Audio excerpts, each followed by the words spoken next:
السلام عليكم ورحمة الله وبركاته. الحمد لله رب العالمين والصلاة والسلام على أشرف المخلوقين وآل كل والصحابة أجمعين أما بعد. പ്രിയമുള്ള സത്യവിശ്വാസികളെ മുഅ്മിനീങ്ങളെ, അൽഹംദുലില്ലാഹ്, അല്ലാഹുവിന്റെ അതിമഹത്തായ അനുഗ്രഹത്താൽ പരിശുദ്ധമായ റമദാനിലെ 5-ാമത്തെ സുദിനത്തിൽ നോമ്പുകാരായി നിലകൊള്ളുകയാണ്. അല്ലാഹു സുബ്ഹാനഹു വ തആല നമ്മുടെ നോമ്പും നമ്മുടെ നമസ്കാരങ്ങളും നമ്മുടെ സുഹൃതങ്ങളെല്ലാം അവൻ ഇഷ്ടപ്പെട്ട പൊരുത്തപ്പെട്ട അമലായി നമ്മളിൽ നിന്നും സ്വീകരിക്കുമാറാവട്ടെ.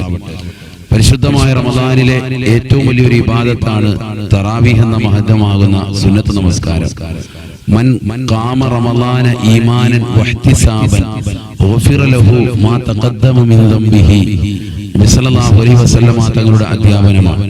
പരിശുദ്ധമായ റമദാനിലെ തറാവീഹ് നമസ്കാരം ആരൊരുവൻ പ്രതിഫലേച്ഛയോടുകൂടി കൃത്യമായി നമസ്കരിച്ചിട്ടുണ്ടോ, 20 റക്അത്ത് കൃത്യമായി ജമാഅത്തായി നമസ്കരിക്കാൻ സൗഭാഗ്യം ലഭിക്കുന്ന ഏതൊരു വ്യക്തിയായിരുന്നാലും, ഇനി അതല്ല ഒറ്റയ്ക്ക് നമസ്കരിക്കുന്നവനായിരുന്നാലും, നമുക്കറിയാം തറാവീഹ് നമസ്കാരം സുന്നത്തായ നമസ്കാരമാണ്. അത് ഒറ്റയ്ക്കും നിർവഹിക്കാം, ഇമാമും ജമാഅത്തുമായി നമസ്കരിക്കാം. ഇമാമും ജമാഅത്തുമായി നമസ്കരിക്കുന്നതിനാണ് കൂടുതൽ ശ്രേഷ്ഠത. പള്ളിയിൽ പുരുഷന്മാര് കൃത്യമായി ഇമാമും ജമാഅത്തുമായി നമസ്കരിക്കാൻ റമദാനിൽ വലിയ താല്പര്യം ഈ വിഷയത്തിൽ കാണിക്കാറുണ്ട്. അല്ലാഹു സുബ്ഹാനഹു വ തആല നമ്മളുടെ അമലുകൾ സ്വീകരിക്കുമാറാവട്ടെ. തറാവീഹ് നമസ്കാരം പ്രതിഫലേച്ഛയോടുകൂടി ആരൊരുവൻ അള്ളാഹുവിന്റെ പൊരുത്തം ആഗ്രഹിച്ചുകൊണ്ട് ചെയ്തുവോ, അവന്റെ പാപങ്ങൾ അല്ലാഹു സുബ്ഹാനഹു വ തആല പുറത്തു കൊടുക്കുന്നതാണ് എന്ന് അഷ്റഫുൽ ഖൽഖ് മുഹമ്മദ് റസൂലുള്ളാഹി സ്വല്ലല്ലാഹു അലൈഹി വസല്ലം. രാത്രിയിലുള്ള നമസ്കാരമാണ് തറാവീഹ് നമസ്കാരം. ഇശാ നമസ്കാരത്തിന് ശേഷം തറാവീഹ് നമസ്കാരം ആരംഭിക്കുന്നു. അതിനുശേഷം പിന്നീട് വിത്ർ നമസ്കാരം നിർവഹിക്കുന്നു. ഏറ്റവും ചുരുങ്ങിയത് 1 റക്അത്ത് വിത്ർ, അതല്ലെങ്കിൽ 3 റക്അത്ത്, അതുമല്ലെങ്കിൽ 11 റക്അത്ത് വരെ വിത്ർ നമസ്കാരത്തിന്റെ എണ്ണം നബി സല്ലല്ലാഹു അലൈഹി വസല്ലം തങ്ങൾ ജീവിതത്തിൽ ചെയ്ത് നമ്മളെ പഠിപ്പിച്ചിട്ടുണ്ട്. ഇത് കഴിഞ്ഞ് പിന്നീട് വിശ്രമിക്കുന്ന നമ്മൾ രാവിലെ എഴുന്നേറ്റ് 2 റക്അത്ത് തഹജ്ജുദ് നമസ്കരിക്കാൻ മറന്നു പോകരുത്. ഇടയത്താഴ സമയത്ത് എഴുന്നേറ്റുകൊണ്ട് 2 റക്അത്ത് തഹജ്ജുദ് നമസ്കരിക്കുന്ന വിശ്വാസികളായി നാം ഏവരും ശ്രദ്ധ പതിപ്പിക്കേണ്ടതാണ്. വിശുദ്ധമായ ഖുർആനിലൂടെ അല്ലാഹു സുബ്ഹാനഹു വ തആല ഓർമ്മപ്പെടുത്തുന്നു, വമിനൽ ലൈലി ഫതഹജ്ജദ് ബിഹി നാഫിലതൻ ലക അസാ അൻ യബ്അസക റബ്ബുക മഖാമൻ മഹ്മൂദ.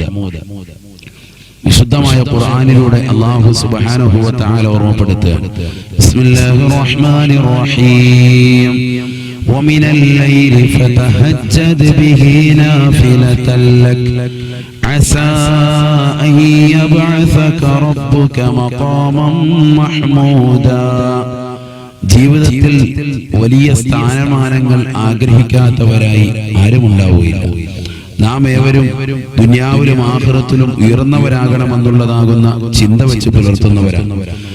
അങ്ങനത്തെ ഒരാളെ സംബന്ധിച്ചിടത്തോളം ഭൗതികത്തിലും ആഖിറത്തിലും ഉയരണമെന്നുള്ള താല്പര്യമുള്ളവൻ തീർച്ചയായിട്ടും ആഖിറത്തിൽ പ്രത്യേകമായി ഉറച്ച് ആഗ്രഹിക്കുന്നവൻ രാത്രിയിലുള്ളതാകുന്ന നിശാ നമസ്കാരത്തെ അവൻ മറക്കാൻ പാടില്ല. അള്ളാഹുവിലേക്ക് തിരിഞ്ഞുകൊണ്ട് നമ്മുടെ കാര്യങ്ങളെ ഏൽപ്പിക്കാൻ ഏറ്റവും നല്ല സമയവും സന്ദർഭവും അതാണ്.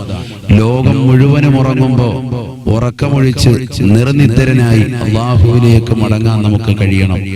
2 റക്അത്ത് തഹജ്ജുദ് നമസ്കരിച്ചുകൊണ്ട് പൊട്ടിക്കരയുന്നതാകുന്ന രാവുകളാക്കി ഈ പരിശുദ്ധമായ റമദാനിന്റെ രാവുകളെ ജീവസുറ്റതാക്കാൻ നമുക്ക് കഴിയണം.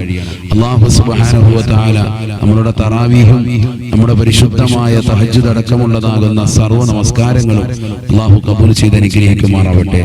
റമദാനിലെ ഫർദ് നോമ്പുകളെ പറ്റി ഞാൻ പറയേണ്ടതില്ലല്ലോ. റമദാനിൽ ഒരു സുന്നത്ത് നമസ്കരിച്ചാൽ തന്നെ ഒരു ഫർദിന്റെ കൂലിയാണ്. ഒരു സുന്നത്തിന് ഒരു ഫർദിന്റെ കൂലി, ഒരു ഫർദിന് 70 ഫർദുകളുടെ കൂലി എന്ന് നബി സല്ലല്ലാഹു അലൈഹി വസല്ലം തങ്ങൾ അരുളിയതാണ്. അതുകൊണ്ട് റമദാനിലെ 5 വഖത്ത് ഫർദ് നമസ്കാരങ്ങൾ മുടക്കം വരുത്താതെ, അതിന്റെ മുമ്പും ശേഷവുമുള്ള റവാത്തിബാകുന്ന സുന്നത്തുകൾ മുടക്കം വരുത്താതെ അതെല്ലാം കൃത്യത വെക്കാൻ പ്രിയപ്പെട്ട സഹോദര സഹോദരിമാർ ശ്രദ്ധിക്കുക. അല്ലാഹു സുബ്ഹാനഹു വ തആല നമ്മുടെ അഅമാലുകളെ സ്വീകരിക്കുമാറാവട്ടെ. അസ്സലാമു അലൈക്കും വറഹ്മത്തുള്ളാഹി വബറകാതുഹു.